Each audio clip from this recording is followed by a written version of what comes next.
Hola, bienvenidos a Tecnología. Mirad, la historia que vamos a ver hoy parece sacada de un thriller de espías, pero os aseguro que es completamente real. Es la historia de cómo una empresa, una startup de Silicon Valley, se atrevió a desafiar al sistema más poderoso del mundo y acabó ganando. Esta es la increíble historia secreta de Palantir.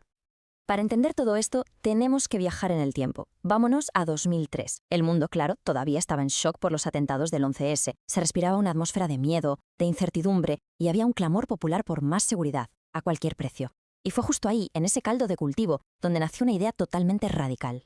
Los fundadores de Palantir se hicieron una pregunta que iba, completamente a contracorriente. La creencia general en ese momento era que para estar más seguros no quedaba otra que renunciar a nuestra privacidad. Pero ellos se plantearon, un momento, ¿y si la tecnología pudiera darnos más seguridad, siendo precisamente menos intrusiva? ¿Sería posible usar los datos de forma más inteligente para, de hecho, proteger las libertades civiles en lugar de violarlas? Es que el gobierno era una auténtica caja negra. Nadie sabía realmente qué pasaba ahí dentro. ¿Tenían la CIA o la NSA unos ordenadores superpotentes que lo veían absolutamente todo? ¿O era todo lo contrario y se habían quedado tecnológicamente, pues, estancados en el pasado? Ellos sospechaban que era lo segundo. Y esa sospecha, claro, les abrió la puerta a una oportunidad única. Y esa oportunidad los llevó en el año 2005, nada menos que al corazón de la inteligencia estadounidense, a Langley, la mítica sede de la CIA. Lo que descubrieron allí dentro no solo es que confirmó sus sospechas, sino que, superó con creces todo lo que habían podido imaginar.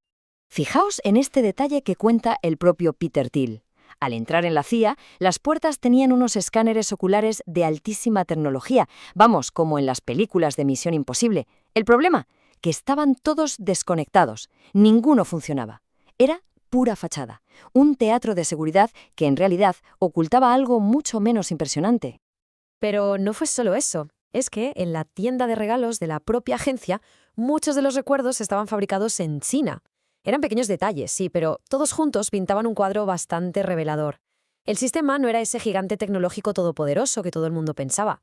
Estaba obsoleto, era ineficiente y, necesitaba una revolución de forma desesperada. Y así fue como pasaron de la simple observación a la acción. Se dieron cuenta de que no bastaba con tener una solución mejor. Iban a tener que luchar contra un sistema diseñado específicamente para resistirse al cambio, contra una burocracia militar atrincherada que no tenía ninguna gana de que la desafiaran. Y este era el Goliat de nuestra historia, un software del ejército llamado DCGS-A, un proyecto de $1.000 millones que en teoría debía integrar todos los datos del campo de batalla, pero en la práctica era un absoluto desastre, no funcionaba y, lo que es peor, ponía en riesgo la vida de los soldados. Y Palantir, mientras tanto, tenía algo infinitamente mejor. Pero claro, reemplazarlo no fue tan fácil. Al principio pensaron que les llevaría 6 meses, les acabó llevando 10 años. Una década entera luchando contra el establishment, que terminó en un movimiento que nadie había hecho nunca: demandar a su propio cliente potencial, al mismísimo ejército de los Estados Unidos. Todo el mundo les decía que era un suicidio profesional. O sea, sus propios consultores dimitieron, advirtiéndoles de que iban a ser vetados en Washington para siempre. Demandar al ejército era algo que sencillamente no se hacía. Pero a ellos les dio igual. Lo hicieron. Y esa demanda, contra todo pronóstico, se convirtió en su arma más poderosa. No era solo una cuestión legal, era una forma de forzar la transparencia, de abrir por fin esa caja negra y enseñarle a todo el mundo lo que de verdad había dentro. Veréis, en el sistema legal de Estados Unidos hay un proceso llamado discovery, que es como la presentación de pruebas. Permite que una de las partes le exija a la otra todos sus documentos internos. Y esto significaba que por primera vez en 22 años, alguien de fuera iba a poder minar dentro de la fábrica de salchichas, como se suele decir, de la contratación militar. Y lo que encontraron fue un escándalo. No era solo que su software fuera mejor, es que el ejército lo sabía perfectamente. Había informes internos que lo confirmaban, pero habían recibido órdenes explícitas de suprimirlos. Se encontraron correos electrónicos que decían: ocultad estos hallazgos. Vamos, un encubrimiento en toda regla para proteger un proyecto fallido que había costado una millonada. Toda esta increíble batalla legal nos revela una filosofía mucho más profunda, una lección sobre lo que de verdad hace falta para cambiar sistemas que desde fuera parecen completamente inamovibles. Esta frase de Peter Thiel yo creo que lo resume todo a la perfección. Cuando te enfrentas a un sistema atrincherado que se protege a sí mismo, No es suficiente con tener un producto mejor. No basta con ser educado y pedir las cosas por favor. Tienes que luchar. Tienes que estar dispuesto a romper las reglas y, como dice él, golpear con una fuerza abrumadora. La historia de Palantir en realidad nos revela un patrón que se repite. Primero, identificas un sistema que está profundamente roto. Segundo, ofreces una solución que es radicalmente mejor. Tercero, el sistema, en lugar de adoptarla, va a intentar destruirte.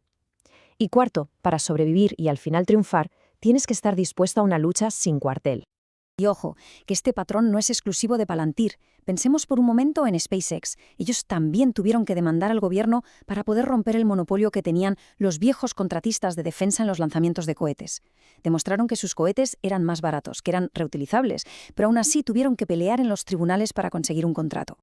Y todo esto nos lleva a una pregunta final, ¿no? La sanidad, la educación, el sistema universitario. Nuestra sociedad está llena de sistemas que parecen igual de rotos, igual de resistentes al cambio. La lección de Palantir es que el cambio es posible, sí, pero desde luego no es para los débiles.